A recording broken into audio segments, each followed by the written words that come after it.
Welcome to Music Legendarium, the home of music legends and their stories. Brian Jones was born on February 28, 1942, in Cheltenham, England. His parents were interested in music, and from an early age it became clear that Brian possessed an exceptional musical talent. As a child, he learned to play several instruments and developed a deep passion for the blues. While many teenagers of his generation listened to popular chart hits, Brian became fascinated by American blues musicians such as Muddy Waters, Elmore James, and Howlin' Wolf. Their music would shape the course of his life. At school, Brian was considered intelligent but also independent-minded. He was not someone who enjoyed following rules. From an early age, he wanted to go his own way. After finishing school, he moved to London, which in the early 1960s was becoming the center of the British music scene. It was there that the story which would make him immortal truly began. Brian Jones had a vision of forming a band rooted in American blues music. He searched for musicians, organized performances, and eventually brought together the people who would later become known worldwide as the Rolling Stones. It was also Brian Jones who chose the band's name, inspired by a song by blues legend Muddy Waters. During the early years, Brian Jones was the driving force behind the Rolling Stones. He organized concerts, made important decisions, and for many observers was the public face of the young band. With his blonde hair, distinctive style, and natural charisma, he stood out immediately. Many fans considered him the most attractive and charismatic member of the group. Musically, Brian Jones was remarkably versatile. While many rock musicians focused on mastering a single instrument, Brian played an impressive variety of instruments. In addition to guitar, he played harmonica, sitar, dulcimer, marimba, mellotron, and various percussion instruments. Many of the unique sounds heard on early Rolling Stones recordings came directly from his ideas. He was less of a traditional songwriter and more of a musical explorer who constantly searched for new sounds and textures. His creativity helped shape the band's distinctive identity during its formative years. The Rolling Stones quickly achieved success. What began as a small blues band developed within just a few years into one of Britain's most famous groups. However, success also brought changes to the band's internal dynamics. Mick Jagger and Keith Richards increasingly began writing songs together. Their partnership evolved into one of the most successful songwriting teams in rock history.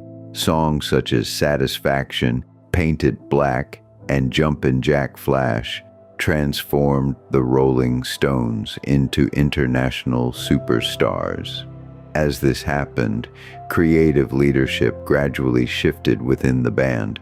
Although Brian Jones had founded the group, Jagger and Richards became the primary musical and business decision-makers. Public attention increasingly focused on the songwriting duo. Brian wrote only a few songs himself. His strengths lay in musical diversity and his instinct for unusual instruments, yet in a band whose success increasingly depended on original compositions, he slowly began to lose influence.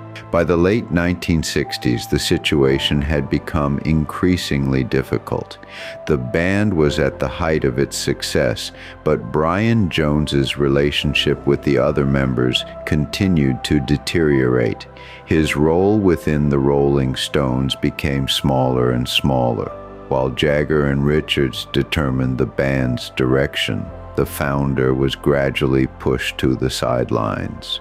For many observers, this is the true tragedy of Brian Jones' story. He was the man who had brought the Rolling Stones into existence. He had founded the band, assembled the musicians, and organized its first steps. Yet the more successful the group became, the less influence he had over its future. In June 1969, the final break came. Brian Jones left the Rolling Stones. The founder of the band was no longer a member of his own creation. Only a few weeks later, on July 3, 1969, Brian Jones was found dead in the swimming pool of his home in Sussex. He was just 27 years old. His death marked the end of a short but extraordinary life. To this day, his name remains inseparably linked to the Rolling Stones. Yet many people forget the important role he played during the band's early years. When people speak about the Rolling Stones today, most immediately think of Mick Jagger and Keith Richards. This is understandable as they shaped the band for decades. However, without Brian Jones, the Rolling Stones might never have existed at all.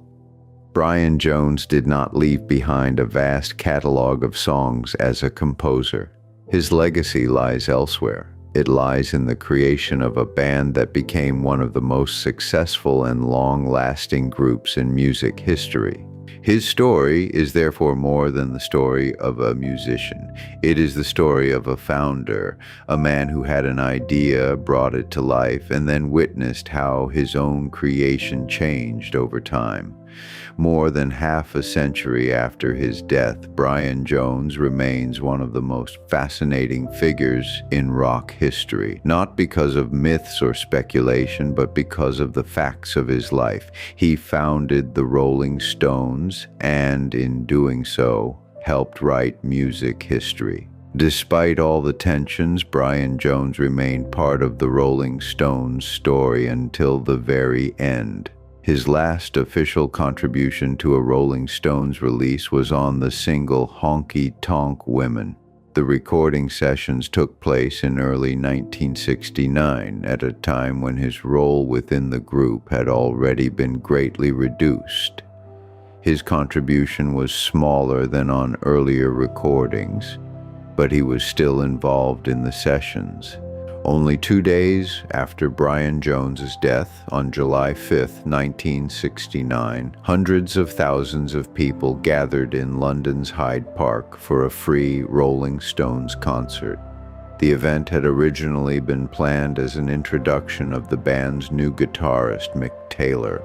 Following the sudden death of the group's founder, however, it became a moving tribute to Brian Jones.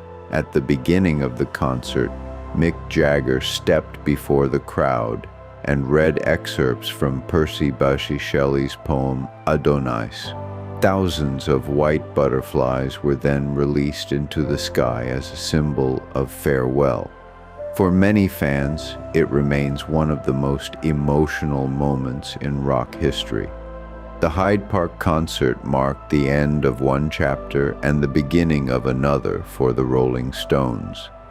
Brian Jones was gone, but his influence on the band remained unmistakable. He had founded the group, chosen its name, and made the blues its foundation. Ironically, Honky Tonk Women was released shortly after his death and became one of the Rolling Stones' biggest hits.